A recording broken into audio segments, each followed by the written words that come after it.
అన్ని రకాల నొప్పుల నుండి తక్షణ ఉపశమనం కలిగిస్తాయి my doctor pain relief products. ఎటువంటి సైడ్ ఎఫెక్ట్స్ లేకుండా.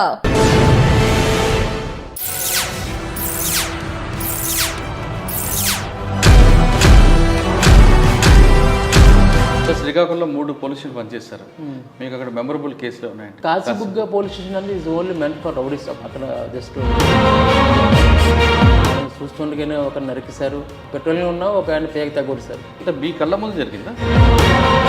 సరే, దాని గురించి మరి ఎక్కువ డిస్కస్ చేయకూడదు కూడా. దాని తర్వాత అగైన్ నేను మళ్ళీ టెక్కలు వెళ్ళాను. సో 2 గ్రూపుల మధ్య మటర్లు విపరీతంగా జరిగాయి. ఒక వర్గము వాళ్ళ మా బాబాయ్ చంపిస్తారు. Rowdy station Kancharapalem railway gate. Kancharapalem ఎక్కువ ఏమంటే వీళ్ళు ఎక్కువ ఉంటారు, డబ్బులు కలెక్ట్ చేసుకుంటారు రోడ్డు మీద. వాళ్ళు ఎక్కువ వాళ్ళకు గ్యాంగ్ ఉంటుంది, వాళ్ళకి లీడర్ ఉంటాడు, చాలా ఎక్కువ న్యూసెన్స్ ఉంటుంది. సార్, వాళ్ళు చాలా దారుణంగా ప్రవర్తిస్తారు కదండి. అది హైదరాబాద్లో జరుగుతుంది.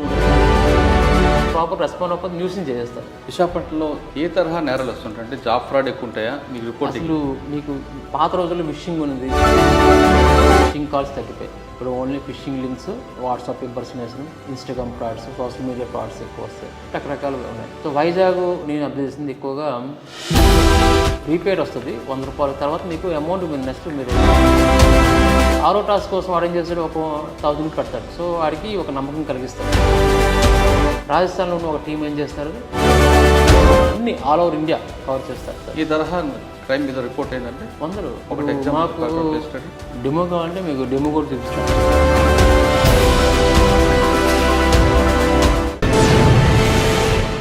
Welcome to crime diaries.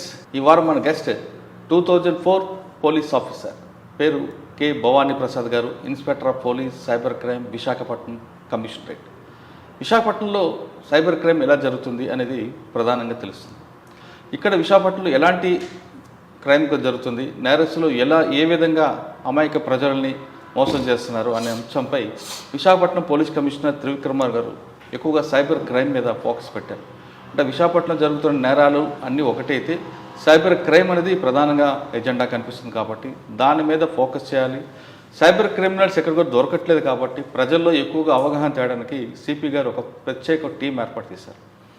A age group వాళ్ళు ఎక్కువగా సైబర్ క్రైమ్ బాధితులు వస్తున్నారు, సైబర్ క్రిమినల్స్ ఎవరిని ఎక్కువగా టార్గెట్ చేస్తున్నారు అనే అంశంతో పాటు దీన్ని పూర్తిగా అరికట్టాలంటే ప్రజల్లో ఎలాంటి అవగాహన తేవాలి అనే విషయంపై ఒక ప్రత్యేక టీం ఏర్పాటు చేయడం. అంటే కేసు బుక్ అయిన తర్వాత ఇన్వెస్టిగేషన్ చేయడం కాకుండా అసలు కేసు బుక్ కాకుండా ఉండాలంటే ఏం చేయాలనే అంశంపైన ప్రధానంగా ఫోకస్ చేయడంతో భవానీ ప్రసాద్ గారి టీం అంతా కూడా అదే పనిలో ఉన్నారు. విశాఖ కమిషనరేట్లో ఎలాంటి క్రైమ్ జరుగుతుంది అనే అంశాలని దీన్ని పూర్తిగా నివారించాలంటే ఏం చేయాలి విషయాన్ని ప్రసాద్ గారిని తెలుసుకుందాం. సార్ నమస్తే అండి. నమస్తే అండి. సార్, సైబర్ క్రైమ్ ఇంతకుముందు నేరాల్లో మీరు 2004లో వచ్చేసరికి పలానా నేరం జరిగిందంటే వాడు ఎవడు అనేది తెలిసిండేది. తర్వాత వచ్చేసరికి వైట్ కాలర్ రెఫరెన్స్ కాబట్టి ఈ బ్యాంకులో ట్రాన్సాక్షన్ తెలిసిండేది. కానీ ఇప్పుడు సైబర్ క్రైమ్ అనేది వాడి కంటికి కనిపించడు, కర్రద వాడడు, తుపాకీ వాడు, ఫోన్ కాల్తోనే వాడు కోట్లు కొట్టేస్తున్నాడు. ఇదంతా ఇంటర్నెట్ సహకారంతో. కంటికి కనిపించిన శత్రువుతో పోరాటం చేయడం అనేది కొంచెం ఇంపాసిబుల్. కానీ ప్రజల్లో అవగాహన తీసుకురావడానికి ఏం చేస్తున్నారు? ముఖ్యంగా విశాఖపట్నం కమిషనరేట్లో ఏ తరహా నేరాలు అంటే బాడీ అఫెన్స్ కాకుండా సైబర్ క్రైమ్ ఎలాంటి తరహాలు ఉన్నాయి అంటే జాబ్ ఫ్రాడా, లోన్ ఫ్రాడ్తో పాటు ముసలి వాళ్ళకి కానీ యువకులకు కానీ నూడ్ కాల్స్ చేయడం, ఇవన్నీ వాటికి రకరకాల నేరాలు చూస్తున్నారు. ఎక్కువగా మీరు ఏ తరహా నేరాలు రిపోర్ట్ అవుతున్నాయి, దీన్ని రికవరీ చేయడానికి మీరు ఏ టీం ఫామ్ చేసుకుని ఎలాగ వెళ్తున్నారు? ఒకవేళ పోలీస్ స్టేషన్ రాకుండానే సైబర్ క్రైమ్ జరిగిందంటే ముందు ఎలాగ అలర్ట్ అవ్వాలి, ఎవరికి సంప్రదించాలి, ఇవన్నిటికన్నా ఇంపార్టెంట్ ప్రజలు అవగాహన తేవడం అనేది ప్రధానంగా లక్ష్యం. కాబట్టి మీరు దీని మొత్తం మీ కమిషనరేట్లో సైబర్ క్రైమ్ ఇన్స్పెక్టర్గా ఏం చేస్తున్నారు విషయం చెప్పే ముందు 2004లో పోలీస్ డిపార్ట్మెంట్కి వచ్చారు. మీరు బై ఛాన్స్ వచ్చారా, బై చాయిస్ వచ్చారా, వచ్చిన తర్వాత ఎక్కడెక్కడ పనిచేస్తారు చెప్పండి. నమస్కారం అండి. నా పేరు భవానీ ప్రసాదరావు. నేను 2004 బ్యాచ్ డైరెక్ట్ ఎస్ఐని. బిఫోర్ దట్ నేను 2000 వరకు కానిస్టేబుల్ సెలెక్ట్ అయ్యాను. సో మా ఫాదర్ కూడా APSP constable. Police family APS battalion మాది, 5th ఏపీఎస్పీ బెటాలియన్. సో మా ఫాదర్ ఏపీఎస్పీ కానిస్టేబుల్గా ఉండేవారు. సో సర్వీస్లో ఉండగానే చనిపోయారు. చనిపోయిన తర్వాత మేము మొత్తం 3 అన్నదమ్ములు అండి. సో ఒక బ్రదర్ ఏమో ఆల్రెడీ జస్ట్ మన కోఆపరేట్ డిపార్ట్మెంట్లోని మా ఫాదర్ జాబ్ ఆయనకి ఇచ్చారు. సర్వీస్లో చనిపోయారు కాబట్టి మా ఫాదర్ జాబ్ ఆయనకి ఇస్తే ప్రజెంట్ కోఆపరేట్ డిపార్ట్మెంట్లో పనిచేస్తాను సీనియర్ అసిస్టెంట్గా.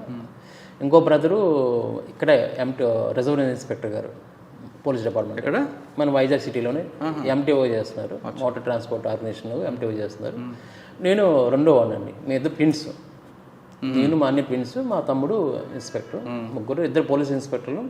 సో నేను ఇంట్రెస్ట్తో వచ్చానండి డిపార్ట్మెంట్లో, బిల్డింగ్ మీద. పోలీస్ ఫ్యామిలీకి interest, police family by birth నుంచి మీరు చూసాం కాబట్టి ఇది ఈ పోలీస్ డిపార్ట్మెంట్ ఇష్టంతో వచ్చాం. 2004లో సెలెక్ట్ అయ్యాను డైరెక్ట్ రిక్రూట్మెంట్ తర్వాత. ఒక 1 year ఏమో నేను వైజాగ్ సైబర్ మన గాజువాక్లో ప్రొబేషన్ ఇన్స్పెక్టర్ పనిచేశాను 1 year. తర్వాత అప్పుడు కౌముది గారు సిపి గారు ఉన్నప్పుడు వీళ్ళు డైరెక్ట్ రిక్రూట్ చేస్తే వీళ్ళకి ఇక్కడ ఎస్ఎస్ఓ ఇన్స్పెక్టర్ కాబట్టి వీళ్ళకి గ్రౌండ్ లెవెల్లో పరిజ్ఞానం రాదు, కొంచెం వీళ్ళు ఎస్ఎస్ఓని హోల్డ్ చేయాలని చెప్పేసి డిస్ట్రిక్ట్ పంపించారు. ఆ క్రమంలో నేను శ్రీకాకుళం డిస్ట్రిక్ట్ వెళ్ళాను. శ్రీకాకుళంలోని సో కాశీబుగ్గ చేశాను, నందిగామ పోలీస్ స్టేషన్ చేశాను, సంతకవటి పోలీస్ స్టేషన్ చేశాను. మాకు లెక్క ఏంటంటే మా సర్వీసు 6 years అవ్వకముందే మాకు ప్రమోషన్ వస్తుంది. యాక్చువల్గా 2096 బ్యాచ్ అండ్ 91 బ్యాచ్ వాళ్ళు సుమారు 17 years సర్వీస్ చేస్తే కానీ వాళ్ళకి ఇన్స్పెక్టర్ పోస్టింగ్ రాలేదు. మా బ్యాచ్ వరకు ఏమైందంటే మేము అంత అదృష్టవంతులు అంటే 6 years యాక్చువల్గా యాజ్ పర్ ఎపిపి మాన్యువల్ ప్రకారం 6 years కంప్లీట్ సర్వీస్ చేస్తే were eligible for the inspector promotion. అలాగే 6 years కంప్లీట్ అయింది. 7th yearలో మాకు ప్యానల్ అడిగారు. 7th yearలో మేము వీ గాట్ ప్రమోషన్. మాకు ఇన్స్పెక్టర్ పోస్టింగ్ వచ్చేసింది. ఎస్పీ ఎవరండి అండి మీకు శ్రీకాకుళం? శ్రీకాకుళం అప్పుడు ఫస్ట్ ఎస్పీ గారు మాకు గోపాలరావు గారు ఉన్నారు. నెక్స్ట్ ఇప్పుడు శ్రీకాంత్ గారు మొన్న మా సిపి గారు చేశారు. నెక్స్ట్ నాగన్న గారు ఒక ఆయన ఏపీఎస్ ఆయన వచ్చారు. బిఫోర్ దట్ మేము ఇన్స్పెక్టర్గా 6 years ప్రమోషన్ అయిన తర్వాత ఒక 2.5 years నేను ఇక్కడే పనిచేశాను. సైబర్ సెల్ మన సిఎస్ఎల్ పనిచేస్తాను హైదరాబాద్. సో శ్రీకాకుళంలో 3 పోలీసులు పనిచేస్తారు. మీకు అక్కడ మెమరబుల్ కేసులు ఉన్నాయండి? సంతకవటి, నందిగామ, అంటే కాశీబుగ్గ పోలీస్ స్టేషన్ అనేది is only meant for rowdies. అప్పుడు ఒక కాశీబుగ్గ అనేది రౌడీస్కి ఎక్కువ ఫేమస్ ఉంది. అక్కడ జస్ట్ ఈ యొక్క రైవల్టీస్ గ్యాంగ్ వార్స్ ఎక్కువ ఉండే కాశీబుగ్గలో. సో మనం చూస్తుండగానే ఒక నరికేశారు. మనం చూసి అంటే మేము పెట్రోలింగ్ ఉన్నాం, ఒక ఆయన పేగ తగ్గొడిస్తారు. సో అది సమ్ రైవల్టీ మీ కళ్ళ ముందు జరిగిందా? మేము ముందు ఉన్నాం, జస్ట్ ఒక 500 minutes హెడ్ ఉన్నాం. ఆయన బ్యాక్ నడుచుకొని వస్తున్నాడు ఎనిమిది. వాడు కత్తితో పేక తగ్గొడిసి అలాగ అందరిని బెదిరిస్తూ పారిపోయాడు. సో మాకు మళ్ళీ బ్యాక్ వచ్చేసరికి మేము పట్టుకొని చేసేసి అంటే అప్పుడు క్రైమ్ అంటే ఓన్లీ కన్వెన్షనల్ క్రైమ్స్, మర్డర్లు కానీ, రేప్స్ కానీ, సమ్ అటెంప్ట్ మర్డర్స్ కానీ అలాంటి కేసులు ఉండేది. అప్పుడు సైబర్ క్రైమ్ ఉండేది కాదు. లేదు. ఎప్పుడైతే డిజిటల్ విప్లవం వచ్చింది స్టార్ట్ అయిందో అప్పుడు మనకి సైబర్ క్రైమ్ స్టార్ట్ అయింది. అచ్చా, కాశీబుక్లో వాడు దొరికాడు. కాశీబుక్లో వాడు దొరికాడు. ఇంకేమున్నాయండి మీకు అక్కడ? చాలా మెమరీస్. కాశీబుక్లో ఉన్నప్పుడు మేము అప్పుడు వారు నక్సల్స్ ప్రభావిత ప్రాంతాలు ఉండేవి. అప్పుడు అక్కడ పలాస బొడ్డపాడు అప్పుడు కొంచెం ఉండేది. అంటే semi affected area, not fully affected, semi affected area. సంతకవట్లో ఏముందండి? సంతకవటి అంతా పులిటి తాలాడ they are professionally habitual offenders. So Santhakaviti అంటేనే పులిట తాలాడ 2 villages ఉంటాయి. ఆ ఊరు మొత్తం దొంగలు. సో రాష్ట్రం ఎక్కడొచ్చినా ఆ గ్రామం వచ్చేవారు. వాళ్ళు ఏంటంటే మా ధర ఎవడో నేరం చేసేవారు కాదు, మా మండలంలో ఎవరు నేరం చేసేవారు. వారు కొంచెం ఉదాహరణకు వదిలేవారు, మా మండలానికి టచ్ చేసేవారు కాదు. సో నేను హ్యాపీగా ఉండేవాడిని. అదర్ స్టేట్ నుంచి, అదర్ డిస్ట్రిక్ట్ అందరూ ఏదో ఒక రోజు ఎవరో ఒకరు వస్తూనే ఉంటారు. షెల్టర్ జోన్ అది. Shelter own villages.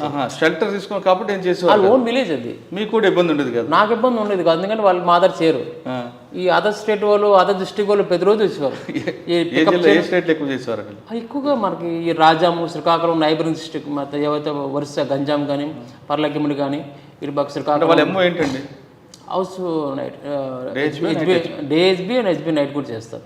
ఎక్కువ హెచ్బి నైట్ ఎక్కువ చేస్తారు. లాస్ట్ చైన్ స్నాచింగ్ చేస్తారు, ఇంట్లో చేస్తారు. మరి ఎప్పుడైనా కౌన్సిలింగ్ చేస్తారు? ఎందుకు నేరాలు చేస్తారండి? వాళ్ళకి కౌన్సిలింగ్ ఇప్పించాం. వాళ్ళకి నేను ఎస్ఐగా ఉన్నప్పుడు వాళ్ళకి రీహాబిలిటేషన్ ప్యాకేజ్ కింద మినిస్టర్ గారు తెప్పించి ఒక మీటింగ్ పెట్టించి వాళ్ళందరికీ రీహాబిలిటేషన్ ప్యాకేజ్ ఇప్పించి అందులో ఒక 3-4 హోంగార్డులు వేయించాను. ఇప్పటికీ నేను పుల్లి తాళాలు వెళ్తే నేను దేవులో చూస్తాను, ఎందుకంటే చాలా మోస్ట్ సర్వీస్ చేశాను వాళ్ళకి. ఇప్పటికీ సార్ మీరు చేశారు, వాళ్ళ మార్పు వచ్చింది.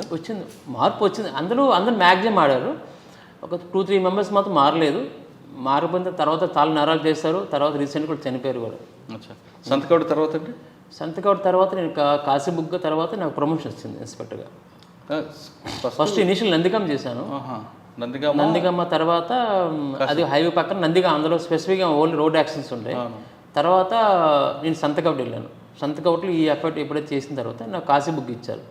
కాశీబుగ్గలో ఒక 2 years చేశాను. కాశీబుగ్ అని టోటల్గా ఎక్స్ట్రీమిస్ట్ కాకుండా ఓన్లీ గ్యాంగ్స్ సంబంధించిన క్యాజువల్ ఫ్యాక్టరీస్ ఎక్కువ ఉంటాయి, వ్యాపారస్తులు ఎక్కువ ఉంటారు. నెక్స్ట్ అక్కడ కుర్దా బ్యాచ్ ఎక్కువ వస్తుంటుంది. అక్కడ అలవాటు ఏమంటే కుర్దా బ్యాచ్, ఈ కరకపూర్ బ్యాచ్, కుర్దా బ్యాచ్ తెప్పించుకొని మటర్స్ తిరిగి సాంప్రదాయం ఎక్కువ ఉంటుంది కాశీబుగ్గ. ఇలా కుర్దా నుంచి కుర్దా, కరకపూర్, కుర్దా అనే ఏరియా నుంచి ఈ గ్యాంగ్స్టర్స్ వచ్చి మన పలాసలో ఎక్కువ మటర్స్ చేస్తారు. వీళ్ళు హైర్ చేసుకునేవారు వాళ్ళని. పలాస పీపుల్, పలాస కాశీబుగ్ రెండు ఒకటే, ట్విన్ సిటీస్. ఆ పీపుల్ నుంచి ఈ వ్యాపారస్తులు ఎవరైతే ఇంతకుముందు వాళ్ళు రైవల్టీస్ ఉంటే వాళ్ళు హైర్ చేసేవారు. కరక్పూర్ గ్యాంగ్, కుర్దా గ్యాంగ్ వాళ్ళు వచ్చి ఫైర్స్ చేసి వెళ్ళిపోయేవారు. ఆ గ్యాంగ్లో ఎప్పుడైనా దొరికారా? ఆ గ్యాంగ్లో తిరిగారు. మీకు కరక్పూర్లో రాంబాబు అనే రౌడీ షీట్ ఎప్పుడైనా ఎదురుపడ్డా? లేదండి. నేనున్న టైంలోని ఓన్లీ ఆ గ్యాంగ్స్ హిస్టరీస్ ఉండేవి. ప్రీవియస్గా 98, ఆ ఏరియాలో 2000లో మరీ హెవీగా ఉండేది. ఇప్పుడు తర్వాత గ్రాడ్యువల్లీ ఓల్డ్ అయిపోవడం, తగ్గిపోవడం, తర్వాత ఎఫెక్ట్ పోలీసింగ్ వచ్చేసింది. అప్పుడు ఎందుకు జరిగిందంటే 2000 ఏరియాలో ఈ మావోయిస్ట్ ప్రభావిత ప్రాంతాల వల్ల ఎక్కువ పోలీసింగ్ ఉండేది కాదు, విజువల్ పోలీసింగ్ ఉండేది కాదు. సో ఏదో టచ్ చేసి ఏదైనా ఒక పార్టీతో వెళ్ళాల్సి వస్తుంది. ఇక 2004 తర్వాత పబ్లిక్ కూడా ఈ మావోయిస్ట్ సెమీ ఎఫెక్టెడ్ పోయిన తర్వాత విజువల్ పోలీసింగ్ పెరిగిపోయింది. పోలీసు ఎప్పుడైతే ఆన్ గ్రౌండ్ వచ్చారో నేరాలు తగ్గారు, అది తగ్గింది. అచ్చా, మీకు తర్వాత కాశీబుగ్లో ప్రమోషన్ వచ్చిందా? కాశీబుగ్, నేను కాశీబుగ్ నుంచి శ్రీకాకుళం 1 టౌన్కి వెళ్ళాను. ఒక 3 months చేశాను. శ్రీకాకుళం 1 టౌన్ 3 months తర్వాత నాకు ప్రమోషన్ వచ్చింది ఇన్స్పెక్టర్గా. ప్రమోషన్ వచ్చిన తర్వాత నాకు అగైన్ ఇక్కడ పంపించారు, హైదరాబాద్ కౌంటర్ ఇంటెలిజెన్స్ పంపించారు. కౌంటర్ ఇంటెలిజెన్స్ హైదరాబాద్లో 2 office చేశాను. మన సుమతి మేడం గారు అప్పుడు కరెక్ట్గా దృశ్యంగా బ్లాస్టింగ్ అవ్వడం, 2012లో బ్లాస్టింగ్ అవ్వడం, అప్పుడు ఒక 2 years చేసాం. సుమతి మేడం గారు, నెక్స్ట్ ఇప్పుడున్న పిహెచ్ రామకృష్ణ, అప్పుడు మాకు ఎస్పీఎస్, నెక్స్ట్ బతిన్ శ్రీనివాస్ గారి దగ్గర చేశారు మీరు. అప్పుడు మాకు ఎస్పీ సార్. రామకృష్ణ గారి దగ్గర చేసిన టైంలో వికారుద్దీన్ ఒక, అది మీ ముందు జరిగింది, నేను తర్వాత వచ్చాను. ఆయన పట్టుకుంది రామకృష్ణ గారి టీమే కదా? అప్పుడు రమణ గారి టీము, రమణ డిఎస్పీ గారు ఉంటారు. నాకు దాని గురించి పూర్తి తెలియదు, కానీ అక్కడంతా చాలా ప్రైవసీ మెయింటైన్ చేస్తారు. సో ఆ 2 సంవత్సరాల్లో మీకు కొత్త మోడల్స్ ఏమైనా ఎదురుపడ్డాయి? నేను ఆ 2 సంవత్సరాలు ఓపెన్ యాక్టివిటీస్ చూస్తాను మాడ్యూల్స్ నుంచి. ఎందుకంటే వైజాగ్ సంబంధించిన వరకు వైజాగ్ సైబర్ ఈ 3 జిల్లాలకు ఇన్ఛార్జ్ ఉంచాను. మీ ఓపెన్ మీడియా యాక్టివిటీస్ ఏవైతే ఉన్నాయో ఈ ముస్లిం సార్కి సంబంధించిన యాక్టివిటీస్ చూసేవాళ్ళు. తర్వాత దాని గురించి మనం ఎక్కువ డిస్కస్ చేయకూడదు. ఓకే, అవును, అది కాదు. ఓకే, తర్వాత అండి దాని తర్వాత అగైన్ నేను మళ్ళీ టెక్కలు వెళ్ళాను ఇన్స్పెక్టర్గా, పోస్టింగ్ టెక్కలి. సో 3 office చేశాను ఇన్స్పెక్టర్గా టెక్కల్లో. అక్కడ ఏముందని ఛాలెంజ్? అక్కడ ఛాలెంజెస్ అంటే రౌడీ షీట్స్, మర్డర్స్. సో 2 గ్రూపుల మధ్య మర్డర్లు విపరీతంగా జరిగాయి. ఆ 2 గ్రూపుల్ని సప్రెస్ చేయడానికి నేను చాలా కేసెస్ వరకు వాళ్ళకి మీద పెట్టాను. మీరున్న టైంలో ఎన్ని మర్డర్లు జరుగుతుంటాయండి రౌడీ షీట్లు? నేను చార్జ్ చేసిన ఫోర్త్ డే రోజే ఒక మర్డర్ అయిపోయింది. కోలాపన్ అని ఒక రౌడీ షీట్ని ఆపోనెంట్ వర్క్ని చంపేశారు. సో డెలిబరేట్గా ఓపెన్గా కత్తులతో నరికి చంపారు. లక్కీగా వాళ్ళు పారిపోతుంటే ఇంకో 2 ఎస్కేప్ అవ్వాల్సింది, 2 ఎనిమీస్. ఆ ఎనిమీస్ కూడా లక్కీగా వాళ్ళు డోర్ వేసుకోవడం వల్ల వీళ్ళు చంపలేకపోయారు. తర్వాత వీళ్ళు వెహికల్స్ మీద పర్లేకని పారిపోతే అప్పుడు వచ్చిన 4th డే నేను టెక్కలని నందిగం పక్కనే.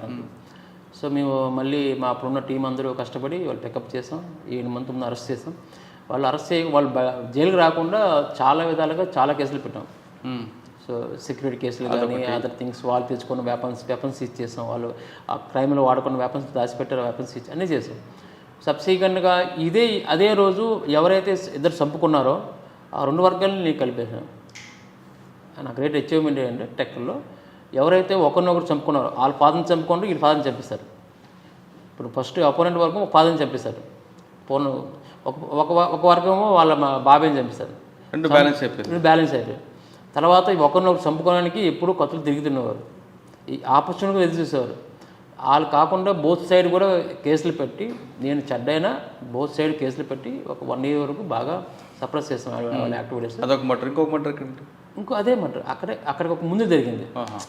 నేను మీ పీరియడ్లో ఒకటే మర్డర్, నా పీరియడ్లో ఒక మర్డర్ జరిగింది. నా పీరియడ్ తర్వాత ఇంకో అదర్ యాక్టర్స్ మర్డర్ జరిగాయి. అవి దీనికి క్రైమ్ రిలేటెడ్ కాదు, అవి కొంచెం ప్రొవకేషన్, సెక్సువల్ కాదు, కొంచెం కోపంతో కొట్టడం, లేకపోతే సెక్సువల్ కొంచెం కేసు జరిగింది.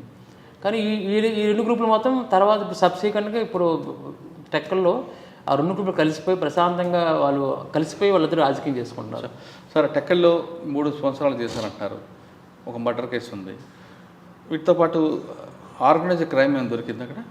టెక్కల్లో ఆర్గనైజ్ క్రైమ్ ఉండదండి. టెక్కల్లో ఓన్లీ ఈ కాయిన్ బిజినెస్ ఏదో ఈ కాయిన్స్ ఇస్తే పాత పురాణిక రంగు వస్తుంది అదొక గ్యాంగ్ తప్ప. ఫేక్ నోట్స్ ఒకటి ఉంది కదండి.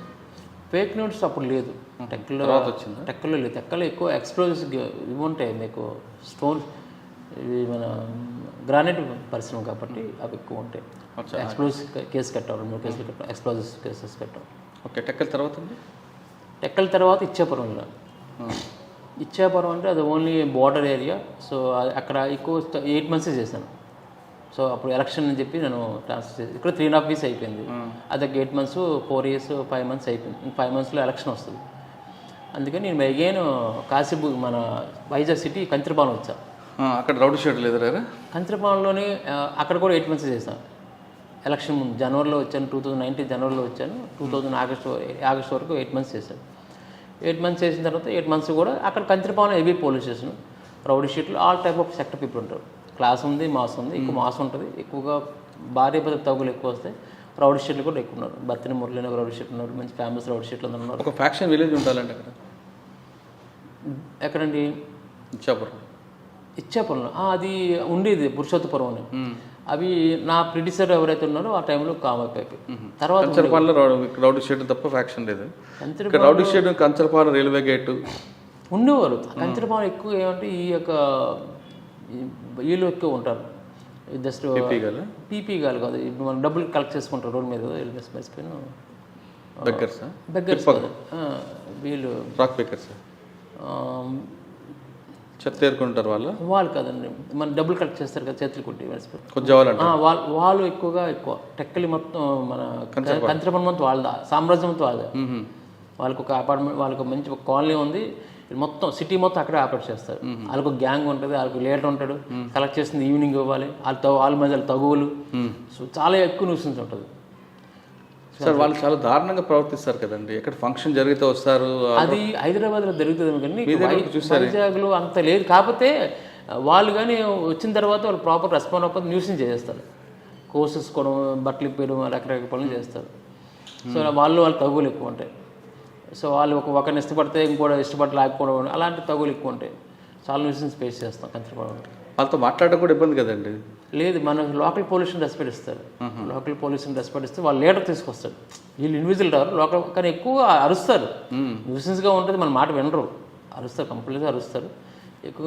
కానీ మేనేజ్ చేయొచ్చు వాళ్ళు కొంచెం. డబ్బులు సంపాదన ఏం చేస్తారంటే వాళ్ళు విలాసాలు ఉండవే. పాపం వాళ్ళు నాకు తెలిసిన నాలెడ్జ్ ప్రకారం అయితే పర్ డే 500 సంపాదిస్తారండి. వాళ్ళ డబ్బులు వాళ్ళ పేరెంట్స్కి ఇవ్వరు, వాళ్ళ పేరెంట్స్ వాళ్ళు చూడరు, అబాండ్ చేసేస్తారు.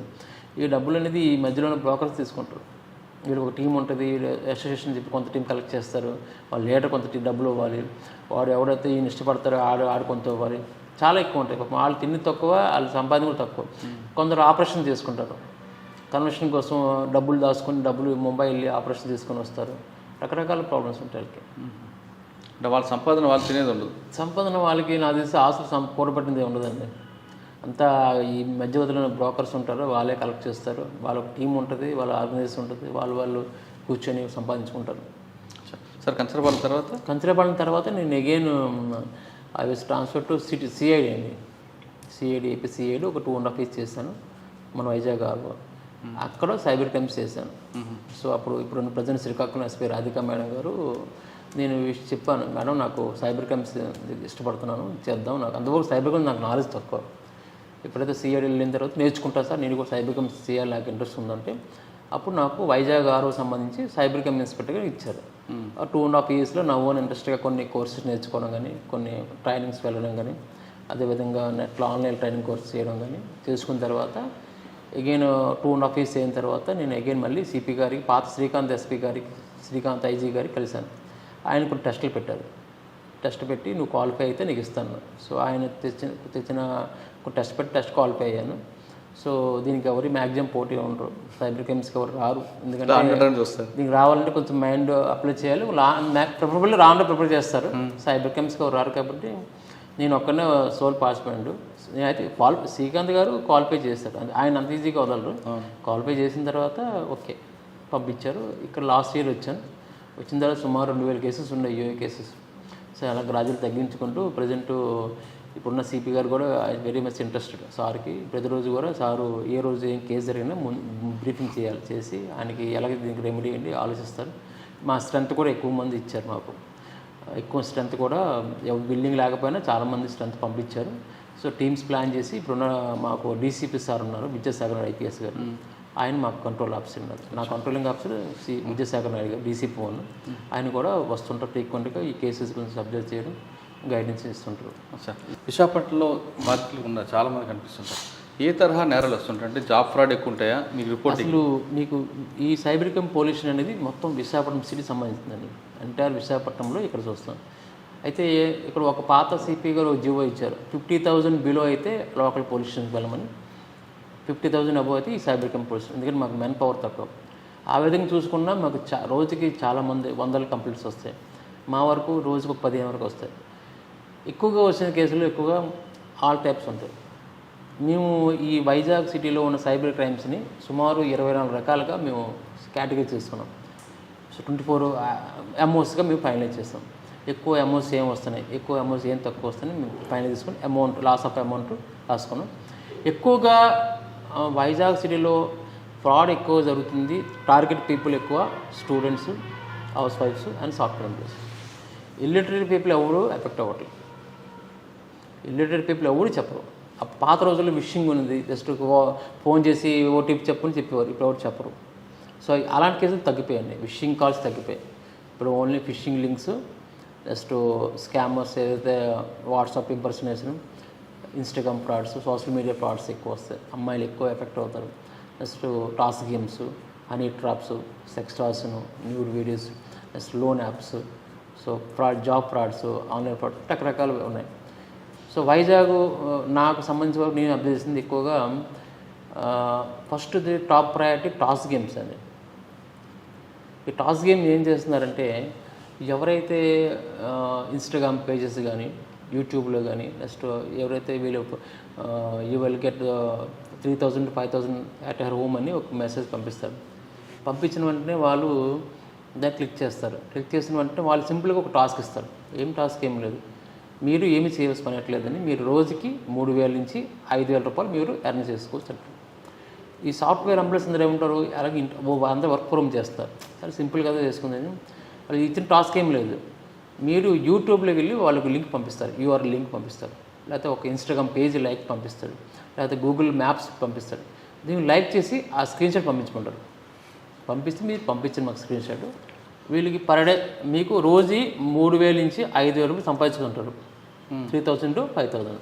దానికి సంబంధించి వాళ్ళు సింపుల్ చెప్పింది ఏమంటే ఏం లేదు, మీరు మీకు ఒక లింక్ పంపిస్తాను, యూట్యూబ్ లింక్ పంపిస్తాను, లేకపోతే గూగుల్ లింక్ పంపిస్తాను, లేకపోతే మ్యాప్స్ పంపిస్తాను, కొన్ని స్టార్ హోటల్ రేటింగ్ పంపిస్తాను, హాలీవుడ్ సినిమా స్టార్స్ కొన్ని పంపిస్తాను, కొన్ని కొంచెం జస్ట్ ఎస్టిమేట్ జస్ట్ కంపెనీస్ ఏ ఉంటాయి, బాలీవుడ్ ఫ్యాక్టరీస్. వాళ్ళు లైక్ చేయమంటారు, ఫాలో అప్ చేయమని. లైక్ చేసిన దాన్ని స్క్రీన్ షాట్ పంపించమంటారు. లైక్ చేసిన దాన్ని వాళ్ళు పంపించాలి, స్క్రీన్ షాట్ పంపించాలి. పంపిస్తే వాళ్ళకి 100 రూపాయలు ఇస్తామంటారు. అలాగే మీకు రోజుకి 20 టాస్క్లు ఉంటాయండి. 20 టాస్క్లు కలిపి మీకు సుమారు ఎంత వస్తుందండి? 22,000 వస్తుంది పర్ డే. ఆ సింపుల్గా 2,000 సంపాదించుకోవచ్చు. సో సెకండ్ రేజ్, ఫస్ట్ రోజు 20 టాస్క్లు ఇచ్చేస్తారు. సెకండ్ రేజ్ కూడా అగైన్ మీరు టాస్క్లు స్టార్ట్ చేస్తారు. ఫస్ట్ మీకు 20 టాస్క్లు ఇస్తారు. 20 టాస్క్లు కూడా చేసేస్తే వాడికి మళ్ళీ అగైన్ 2,000 వస్తుంది. థర్డ్ డే ఏం చేస్తారంటే వీళ్ళు యాక్చువల్గా స్టార్టింగ్ ఫస్ట్ వీళ్ళ ఇంటరాక్షన్ అంతా వాట్సాప్ జరుగుతుంది. సపోజ్ ఇన్స్టాగ్రామ్లో పేజ్ క్లిక్ చేసినట్టు వీళ్ళకి వాట్సాప్ డైరెక్ట్ చేస్తారు. వాట్సాప్లోనే ఆ పేరు చెప్పుకొని అతని పేరు బ్యాంక్ నేమ్ తీసుకొని ఇస్తారు. ఆ డబ్బులు మీకు అమౌంట్ వేస్తారు. వేసిన తర్వాత సార్ నెక్స్ట్ టాస్క్ మీకు కొంత అమౌంట్ మీకు పర్చేజ్ చేయాలి, కొన్ని ప్రీపెయిడ్ వస్తుంది 100 రూపాయల తర్వాత మీకు అమౌంట్ మీరు ఇచ్చేసుకొని చెప్తారు, పర్చేజ్ చేసుకోవాలండి ప్రోడక్ట్. మూడో రోజు ఏం చేస్తాడు, ఒక 5 టాస్క్లు తీసుకుంటాడు, 500 వస్తుంది. 6వ టాస్క్ మొత్తం డబ్బులు పెట్టి కొనుక్కోవాలి సార్ మీరు, అప్పుడు మీకు అమౌంట్ మీకు నెక్స్ట్ టాస్క్లో మీకు ఫాలో అవుతాయి అంటాడు. 6వ టాస్క్ కోసం వాడు ఏం చేస్తాడు, ఒక 1,000 రూపీస్ పెడతాడు. 1,000 రూపీస్ పెడితే వాడికి సుమారుగా ఒక 200 యాడ్ అయ్యి 1,200 కనిపిస్తుంది. 1,200 వాటికి వస్తుంది. దాన్ని వాడు విత్డ్రా చేసుకోవచ్చు. ఇదంతా కూడా వీళ్ళందరినీ వాట్సాప్ నుంచి ఇక్కడ పంపిస్తారు టెలిగ్రామ్లోకి. టెలిగ్రామ్లో ఒక లేడీ ఉంటుంది, ఈ మెంటర్ అని వీడికి గైడ్ చేస్తుంది. ఏ విధంగా మీరు టాస్క్ చేయాలి, ఏ విధంగా పర్చేస్ చేసుకోవాలి, మీకు అకౌంట్ ఇన్ఫర్మేషన్, ఆ అకౌంట్ ఇస్తే ఆ అకౌంట్లో అమౌంట్ వేస్తే ఆ యూటీఆర్ నెంబర్ ఇస్తే వాళ్ళకి లింక్ పంపిస్తారు. ఆ లింక్ క్లిక్ చేస్తే ఈడి ఎంత అమౌంట్ రీచ్ చేస్తే అక్కడ కనిపిస్తుంది బ్యాలెన్స్. సో ఫస్ట్ 1000 పెడితే 1000 వచ్చింది, 200 1200 వచ్చింది. నెక్స్ట్ మళ్ళీ ఆ 7 టాస్క్ ఫ్రీ ఇస్తాడు, 7 నుంచి 10 ఫ్రీ ఇస్తాడు. మళ్ళీ సేమ్ యూట్యూబ్ లింక్ పెట్టి డబ్బులు ఇచ్చేవచ్చు. 11 టాస్క్ 5000 పెడతాడు. 5000 పెడితే వాడికి ఒక 500 1000 యాడ్ అయ్యి 6000 వస్తుంది. 6000 కూడా విత్డ్రా చేసుకుంటాడు. సో వాడికి ఒక నమ్మకం కలిగిస్తారు. సో అమౌంట్ పెడితే అమౌంట్ ఇన్వెస్ట్మెంట్ రీఫండ్ అవుతుంది అని ఫీలింగ్ వస్తుంది. తర్వాత వాడు ఏం చేస్తాడు, ఆశ కొలిది ఇక్కడ మెయిన్ ఆశ. నెక్స్ట్ వాడు 10,000 పెడతాడు. 10,000 కూడా ఒక 2000 యాడ్ చేసి 12,000 ఇచ్చేస్తాడు, 12,000 ఇచ్చేస్తాడు. అదే అమౌంట్ అయిపోతుంది. నెక్స్ట్ టాస్క్ వాడు 50,000 పెడతాడు. 50,000 పెట్టేసరికి అక్కడ వాడు జస్ట్ 50,000 వాడు ఒక యూపీఐ ఐడి పంపిస్తాడు. ఎందుకంటే ప్రతి నిమిషానికి యూపీఐ ఐడి మారిపోద్ది. అదొక స్కామ్. వీళ్ళు ఏం చేస్తారంటే మనకి బ్యాంక్ ప్రొక్యూర్మెంట్ ఒక స్కామ్ ఉంటుంది, ఒక టీం ఉంటుంది. ఈ నెంబర్స్ ప్రొక్యూర్మెంట్ ఒక టీం ఉంటుంది. సపోజ్ మనం వెళ్ళి తంబేస్తాం, ఈకేవేసి మన తంబ పేరు మీద వాడు 2-3 సిమ్లు తీసేసుకుంటాడు. సార్ తంబ తనకి పళ్ళని చెప్పి ఒక తంబ వేస్తాడు, 2-3 సిమ్లు తీసుకొని ఒక సిమ్ మీకు ఇస్తాడు కస్టమర్కి, ఒక సిమ్ దాచుకుంటాడు. ఆ సిమ్ ఎవరికో ఫ్రాడ్స్గా అమ్ముకుంటాడు, సిమ్ వచ్చేస్తుంది. ప్రొక్యూర్మెంట్ బ్యాంక్ ఎక్కువ వీళ్ళు కరెంట్ అకౌంట్స్ ప్రొక్యూర్మెంట్ చేస్తారు, సేవింగ్ చేయాలి. సేవింగ్ అమౌంట్ తక్కువ అమౌంట్ రోజు ట్రాన్సాక్షన్ చేయాలి. కరెంట్ అకౌంట్ పర్మ్ అకౌంట్స్ కోసం పర్మ్ అకౌంట్స్ పర్చేజ్ చేసుకుంటారు.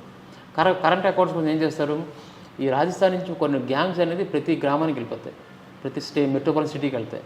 వాళ్ళకు రూమ్ తీసుకుంటారు.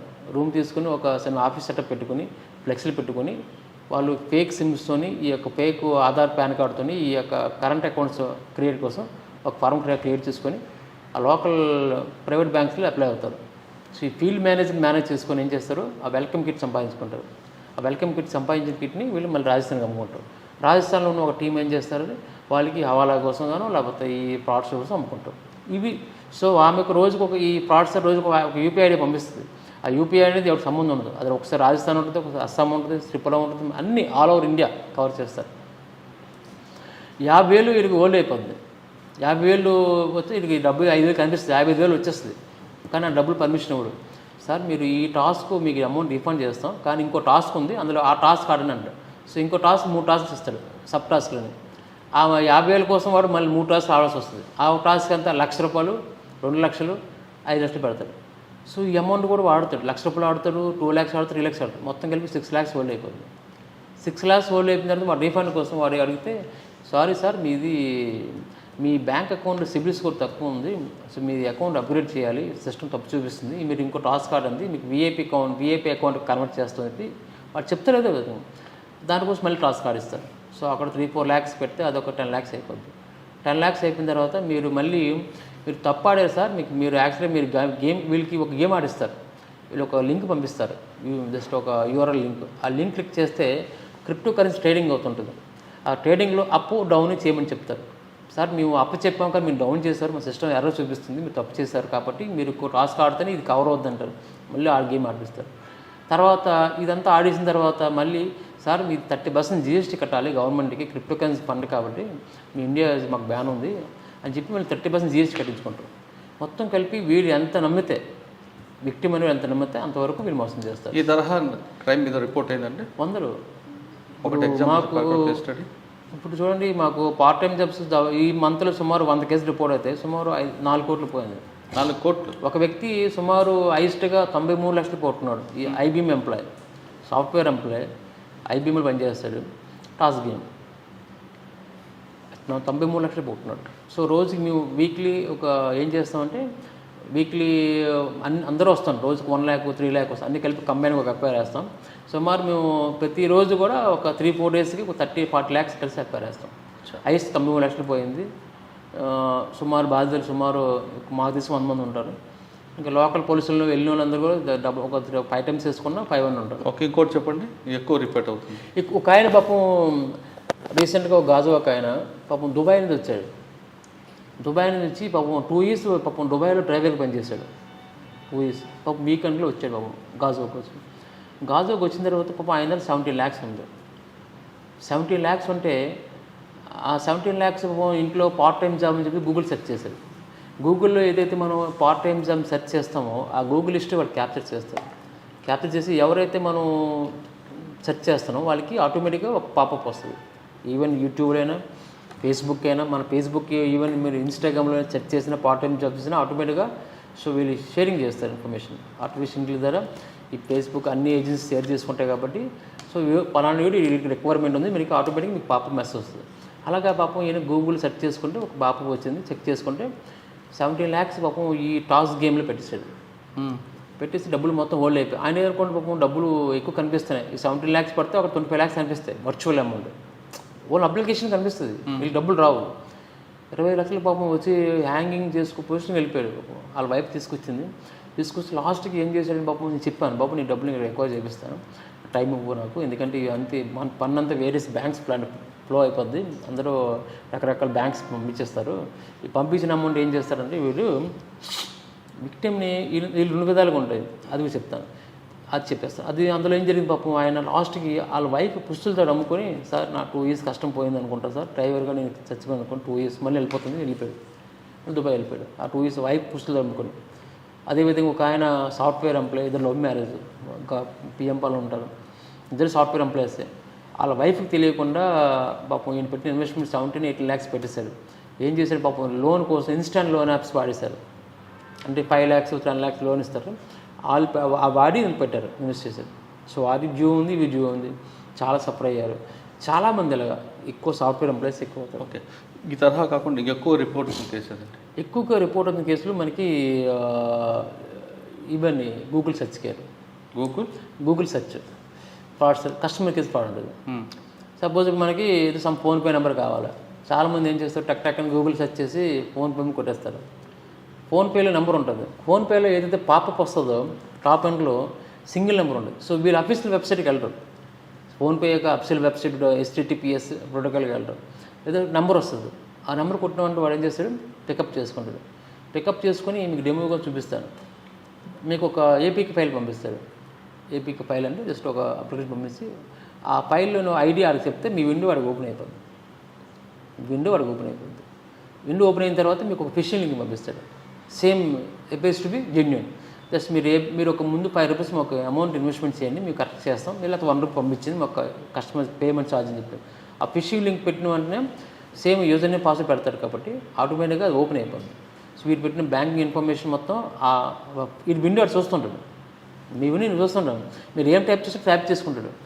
మీ దాంట్లో మెసేజ్ రాకుండా మీ సిస్టంలో కాల్ ఫార్మ్ పెట్టేస్తాడు. ఓటీపీస్ మీకు రాకుండా మీ సిస్టంలో ఒక కోడ్ రన్ చేసి, మెసేజ్ కోడ్ రన్ చేసి వేరే నెంబర్కి పెట్టేసుకుంటారు కాల్ ఫార్వర్డ్. సో ఓటీపీస్ అక్కడికి వస్తాయి. సో వీడికి తెలియకుండానే మొత్తం పోతుంది. వీడు చూస్తున్నాడు, అన్నీ చేయగలుగుతాడు కానీ నీకేం చేయలేకపోతాడు. ఆటోమేటిక్గా అలా ఎక్కువ జరుగుతాయి. సో కస్టమర్ కేర్ ఫార్స్ ఎక్కువ జరుగుతాయి. అండ్ అందులో ఒక కేసు స్టడీ చెప్పండి. కస్టమర్ కేర్ అంటే చాలా వరకు మన ఒక ఆయన వచ్చాడు, అది ఇది ఇందులో సెర్చ్ చేశాడు పాపం స్పీడ్ పోస్ట్. చాలామంది స్పీడ్ పోస్ట్ ట్రాక్ చేస్తుంటారు, కొరియర్ పంపిస్తారు. ఆ కొరియర్ ట్రాక్ కోసం ట్రాక్ చేస్తుంటారు, గూగుల్ సెర్చ్ చేస్తారు.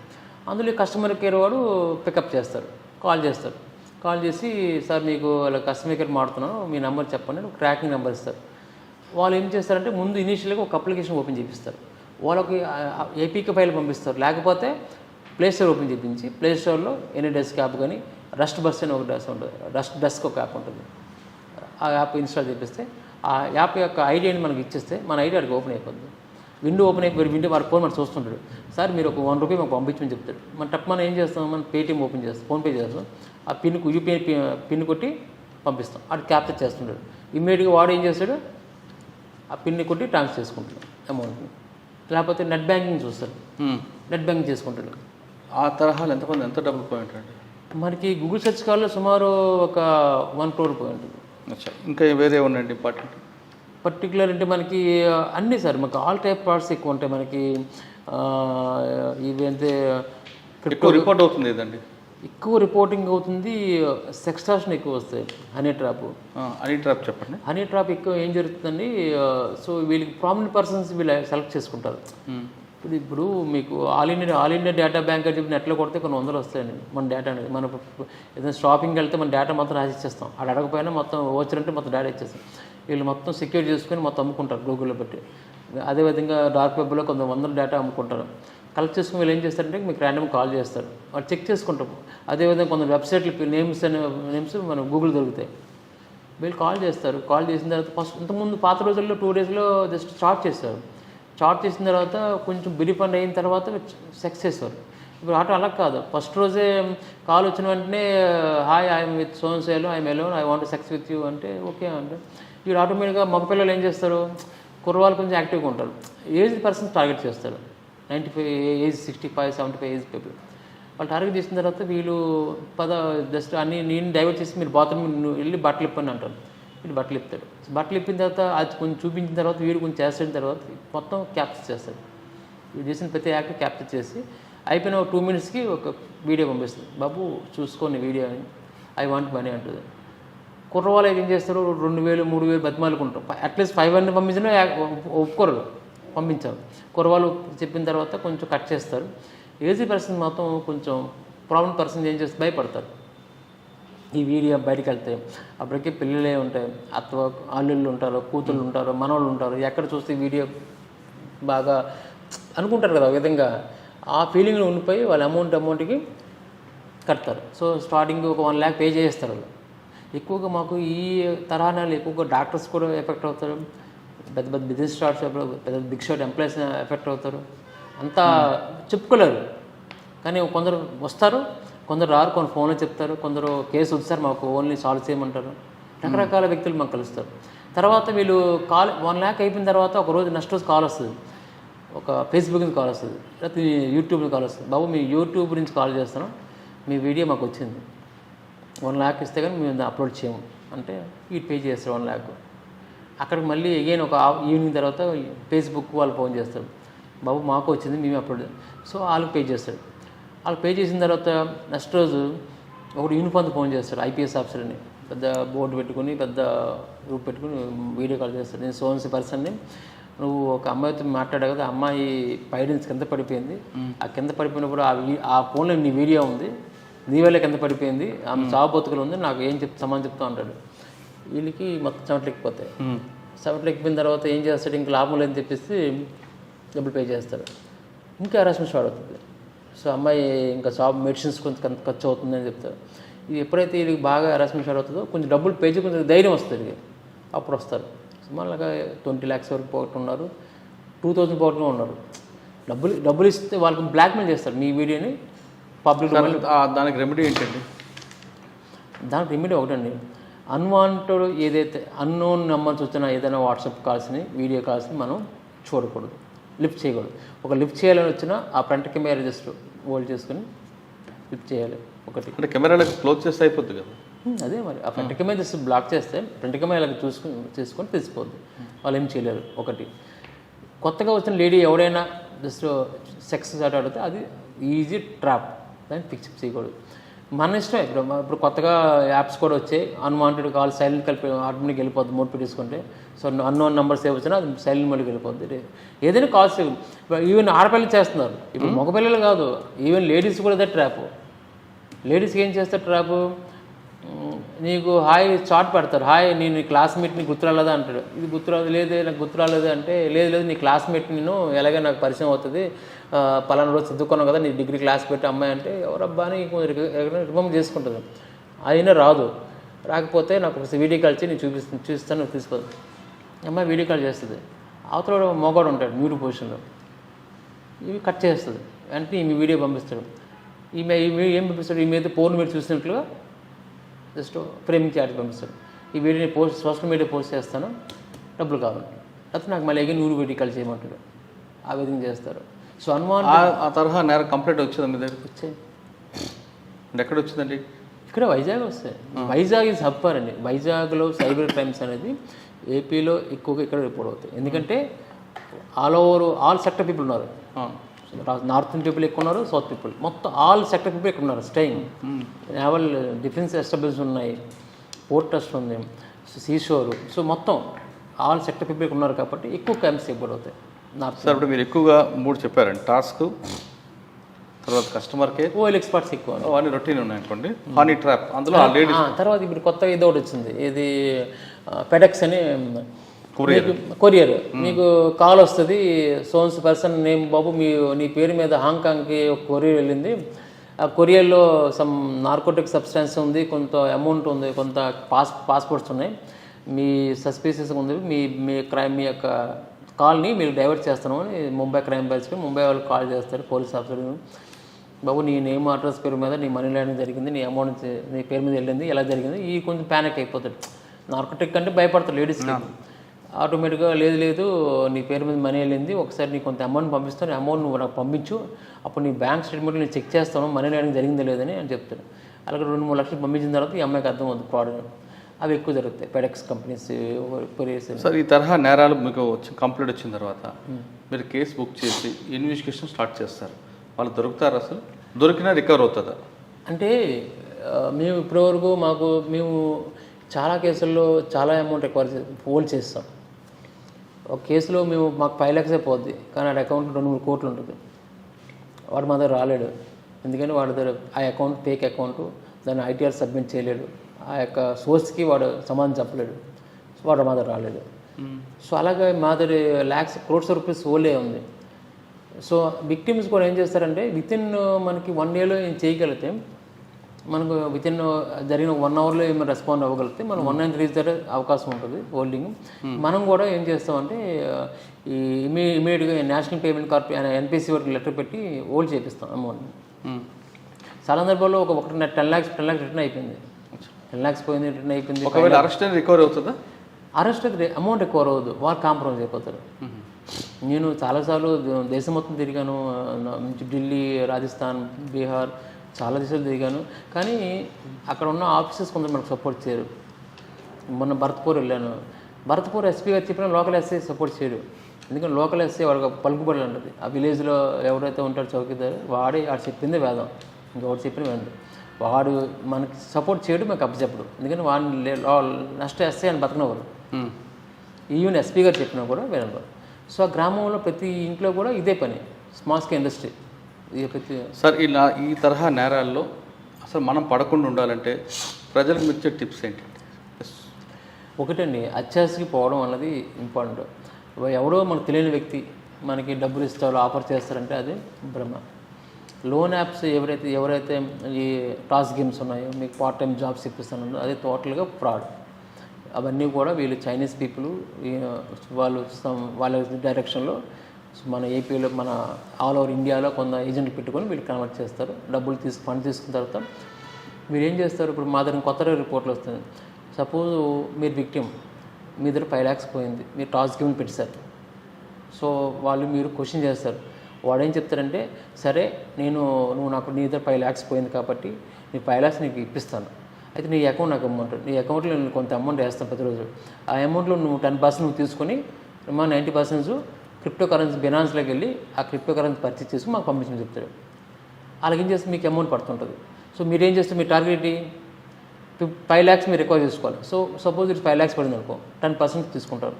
రిమైనింగ్ పర్సెంట్ మీరు క్రిప్టో కరెన్సీలోకి వెళ్ళి బినాన్స్లోకి వెళ్ళి అమౌంట్ కన్వర్ట్ చేసుకుని వాళ్ళు పంపించేస్తారు USDT. అలాగా మీ అమౌంట్ మీకు తెప్పిస్తారు.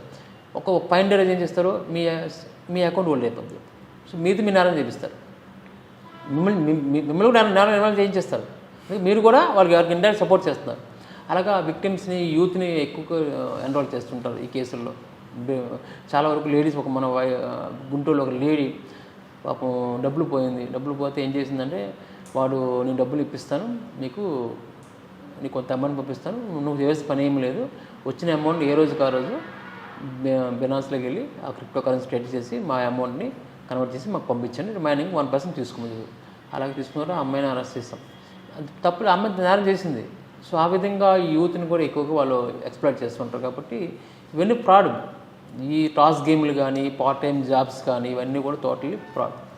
ఈ రోజుల్లో ఆన్లైన్లో జరిగే ప్రతిదీ ఫ్రాడ్ అండి. ఈవెన్ జాబ్స్ కానీ, ఎనీ కమర్షియల్ కానీ, ఎనీ జాబ్స్ కానీ, ఏదైనా మీకు పలానా దాంట్లో జాబ్ ఇప్పిస్తాను కానీ, ఏదైనా ఇండియా మార్ట్లో చాలా ఫ్రాడ్ జరుగుతుంది. చాలా మనకి వెండర్స్ కోసం డబ్బులు వేసేసి వాళ్ళు డబ్బులు ఇవ్వరు. ఎవ్రీథింగ్ ఇస్ ఫ్రాడ్ అండి. టోటల్ జరుగుతుంది ఫ్రాడ్ ఆన్లైన్లో, ఈ-కామర్స్ ఎక్కువ జరుగుతుంది. ఓకే, మనలో అమాయకత్వం, మనలో ఉన్న అత్యాసే సైబర్ క్రిమినల్స్ పాలిట వరంగా మారిందంటున్నారు ప్రసాద్ గారు. ఆయన చెప్తున్నట్లుగా వచ్చిన ప్రతి కాల్ని లిఫ్ట్ చేయడం, వాళ్ళు పంపిన లింక్స్ని క్లిక్ చేస్తే మనం మోసపోతామని. అంతేకాకుండా ఉద్యోగాలు మనం ఫ్రాడ్ అయితే మనం ఉద్యోగం చేస్తే మనకు వాళ్ళు డబ్బులు ఇవ్వాలి, కానీ మనం తిరిగి ఇస్తున్నామని తీసుకుంటున్నాడంటే అక్కడ మోసం జరుగుతుందని గ్రహించారట. అంతేకాకుండా ఎక్కడ ఈ కొనకుండా మనకి డ్రా వచ్చింది, లాయర్ వచ్చింది, లేదా లాటరీ తగిలిందంటూ లోన్ యాప్లు అంటూ రకరకాల మోసాలు చేస్తుంటే అదంతా నమ్మకం కాదు, పూర్తిగా మోసం అంటూ చెప్తున్నారు. అంటే పర్టికులర్గా చెప్పాలంటే మన అమాయకత్వం కన్నా మనలో అత్యాసే దీనికి ప్రధానంగా మూలంగా తెలుస్తుంది. మనలో అత్యాసే వాడికి వరంగా మారి మనం నిలువుగా దోచుకుంటాడు. ఒకవేళ కేసు పెట్టిన తర్వాత వాడు దొరకడం కష్టం, దొరికిన రికవరీ అవ్వడం ఇంకా కష్టం. కాబట్టి ఖచ్చితంగా వచ్చిన అన్నోన్ పర్సన్ పంపిన లింకులు క్లిక్ చేయడం కానీ, లేదా కొత్త వ్యక్తులు ఎవరైనా వీడియో కాల్ చేస్తే చూడడం కానీ చేయొద్దు అంటూ భవానీ ప్రసాద్ గారు విశాఖ ప్రజలకు కోరుతున్నారు. ఇది వారం భవానీ ప్రసాద్ గారు ఎక్స్క్లూజివ్ ఇంటర్వ్యూ. వచ్చే వారం మరో గెస్ట్తో బలికలతో అంతవరకు నమస్తే. మీకు డెమో కావాలంటే మీకు డెమో కూడా చూపిస్తాను. ఇది లైనక్స్ టూల్, ఇది జస్ట్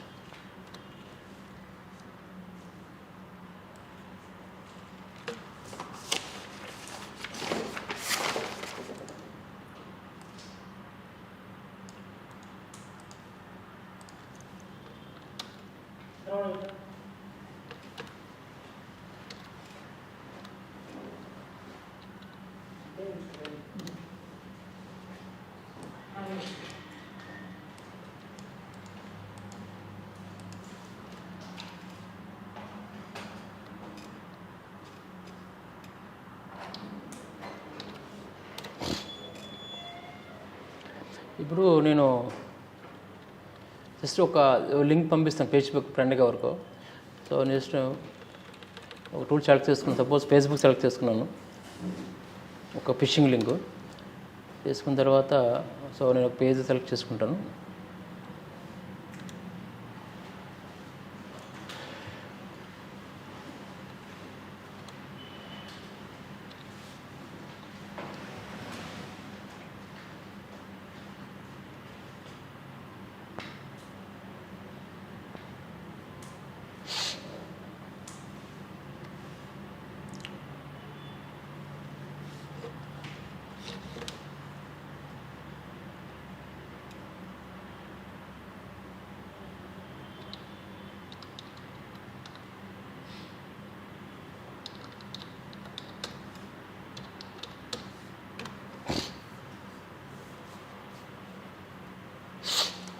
సార్ నేను ఇక్కడ ఒక లింక్ తయారు చేసుకున్నాను, ఫిషింగ్ లింక్ ఒకటి.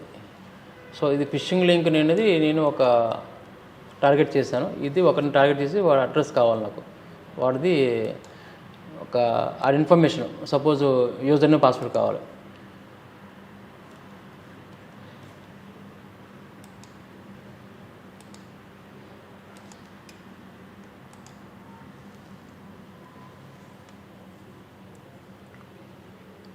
సరే నేను ఒకటి మెయిల్ చేశాను, ఒకరికి జస్ట్ ఒకరికి వాట్సాప్ చేశాను. వాట్సాప్ చేసి వాడి యొక్క యూజర్ నేమ్ పాస్వర్డ్ తెలుసుకోవాలి. నేను వాట్సాప్ చేస్తే సో ఇది ఫిషింగ్ లింక్. వాడు వచ్చి నేను ఆతృతగా చూస్తాడు, నేను పంపించిన ఫిషింగ్ లింక్ వాడు ఏం జరిగిందని చెక్ చేస్తాడు, ఓపెన్ చేస్తాడు. నేను ఓపెన్ చేసిన తర్వాత ఒక పేజ్ ఓపెన్ అవుతుంది, ఫేస్బుక్ ఓపెన్ అవుతుంది. సో ఫేస్బుక్ మీరు చెప్తాను నేను లాగిన్ చేయాలని. సో నేను సపోజ్ లాగిన్ చేశాను అనుకోండి, నేను నా ఫేస్బుక్ ఐడి పెట్టాను అనుకోండి. సో నేను అది ఇది టార్గెట్ పర్సన్ ఐడి. ఈ టార్గెట్ ఐడి మనకు తెలియదు ఏం కొడతాను పాస్వర్డ్ అని. గాయత్రి డాట్ సంబంధం నా పాస్వర్డ్ కొట్టింది చూడండి, కుమ్మలి. సరే పాస్వర్డ్ కొట్టుకోండి సంబంధం.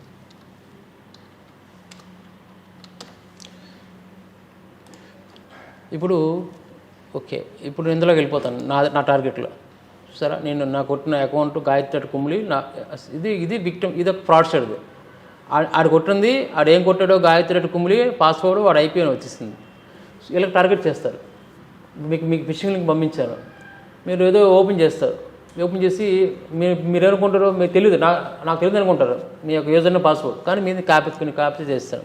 యూజర్ నేమ్ నా గాయత్రి కుమ్మిలి డర్హాన్ వచ్చేసింది. సో మీ యొక్క యూజర్ నేమ్ పాస్వర్డ్ నేను క్యాప్చర్ చేస్తాను. సో అలాగే ఫిషింగ్ లింక్ వేస్తారు. అదేవిధంగా మీకు ఇది పంపిస్తారు, పాన్ కార్డ్ అప్డేషన్. మీరు ఓపెన్ చేసేసరికి ఏమవుతుంది, మీరు యూజర్ నేమ్ కొట్టమని చెప్తారు. అక్కడ మీరు ఏం కొడతారు ఇక్కడ కాపీ చేస్తాడు. ఇది చేసుకుని అగైన్ వాడు ఇందులోకి వెళ్ళిపోతుంది. మీకు ఓటీపీ పంపిస్తుంది, మీ ఓటీపీ చెప్తారు, డబ్బులు కొట్టేస్తారు. సో వీళ్ళకి ఫిషింగ్ లింక్ తయారు చేస్తారు. అదేవిధంగా సపోజ్ ఎలా చేస్తారు, ఇది కూడా చేస్తారు చూడండి, స్కామ్ ఫిషింగ్ లింక్ చేస్తారు. అంటే మీ యొక్క ఫోటో క్యాప్చర్ అయిపోద్ది, మీ తెలియకుండా మీ ఫోటో క్యాప్చర్ అయిపోద్ది. సపోజ్ మీకు చాలా ప్లాట్ఫామ్స్ ఉన్నాయండి. ప్లాట్ఫామ్స్లో సపోజ్ మీకు చూపిస్తుందండి స్కామ్ ఫిష్.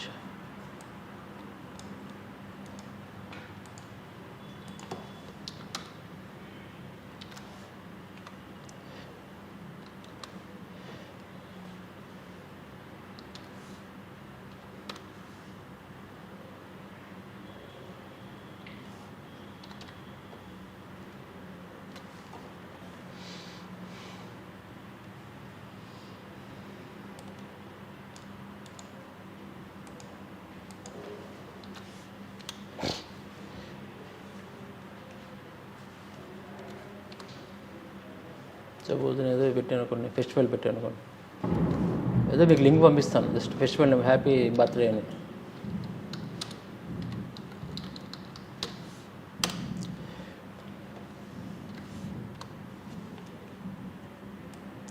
ఇప్పుడు నేను చేస్తున్నంత నేను ఒక హ్యాకర్ అనుకోండి, ఒక ప్రాస్టర్ అనుకోండి.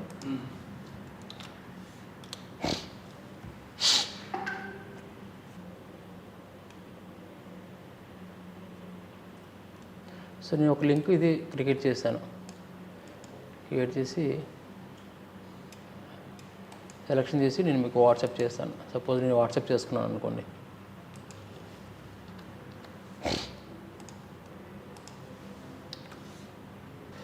సో నాకు ఒక లింక్ వాట్సాప్ వచ్చింది. సో వాట్సాప్ వచ్చిన తర్వాత నేను ఓపెన్ చేస్తాను, ఎవడు పంపించాడబ్బా అని. వాట్సాప్ వచ్చింది, ఒక లింక్ వచ్చింది నాకు. సో నేను లింక్ ఓపెన్ చేస్తాను, ఎవడు పంపించాడబ్బా అని. లింక్ పంపిస్తే ఓపెన్ చేసిన తర్వాత ఏదో అడుగుతాడు, సార్ ప్లీజ్ అంటే నేమ్ అని. నేను నేమ్ కొడతాను, భవానీ ప్రసాద్ అని కొట్టేశాను. సో నాకు ఏదో వస్తుంది, ఏదో ఒక ఇదిలాగా జస్ట్లాగా అది వచ్చేసింది, ఏదో గ్రీటింగ్లో వచ్చింది నాకు. నేను చూసుకోను ఆటోమేటిక్గా అయిపోయింది కదా. ఇప్పుడు ఇందులో ఇది టార్గెట్ ఫోన్లో ఏమైంది, ఆల్రెడీ నా ఐపీ వచ్చింది, నా క్యాంప్ ఫైల్ కూడా అయిపోయింది. ఇది చూడండి.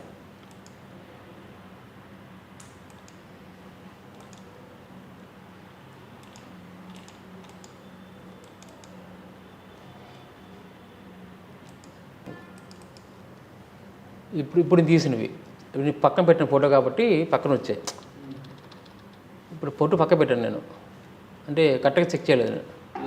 కరెక్ట్గా చేయకపోతే మనకు వచ్చేస్తుంది. అలాగా క్యాప్చర్ చేసేస్తారు మన యొక్క డేటాని. మనం ఏ ఫిషింగ్ లింక్ వచ్చినా ఫిషింగ్ అని బ్యాక్ ఎండ్లు ఉంటాయి. ఇప్పుడు ఫోటో అది నేను వీళ్ళకి పక్కన తిప్పాను కాబట్టి అది క్యాప్చర్ పోయింది. అలాగే మనం చూపించుకోనుకోండి ఫోటో, మనం కామన్గా ఏం చేస్తాం, వీళ్ళకి ఫిషింగ్ లింక్ ఓపెన్ చేస్తాం. ఓపెన్ చేసిన వెంటనే ఆటోమేటిక్గా మనకి ఇది వస్తుంది అనుకుంటాం. కానీ இந்த బ్యాక్ ఎండ్లో మన ఫొటోస్ క్యాప్చర్ చేసి పంపించేస్తుంది. అదేవిధంగా ఏదైనా మళ్ళీ లింక్ క్లిక్ చేస్తే మీరు ఏది ఓపెన్ చేస్తున్న యూజర్ నేమ్ పాస్వర్డ్ వాడు క్యాప్చర్ చేస్తాడు. లైవ్ చేసుకుని వాడు ఫిషింగ్ పడుకుంటాడు. సో ఫిషింగ్ లింక్స్ మనం వచ్చిన ప్రతి లింకు మనం నొక్కకూడదు.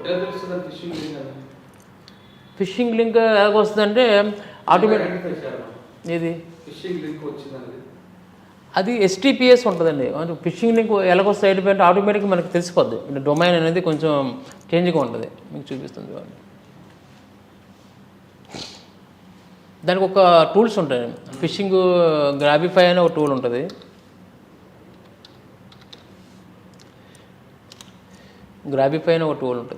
ఇందులోకి వెళ్తే ఇది మనం ఏదైనా లింక్ పెడితే ఓపెన్ చేస్తే ఆటోమేటిక్గా ఇది చెప్పేస్తుంది ఇది ఫిషింగ్ లింకా కాదండి. గ్రాబిఫై అయిన IP లాగా చెకింగ్ ఒక టూల్ అరేంజ్ చేస్తే ఆటోమేటిక్గా ఇన్ఫార్మ్ చేస్తుంది అది ఫ్రాడా చెక్ అని. అంటే మనకి లెజిటిమేట్ సోర్సెస్తో ఓకే.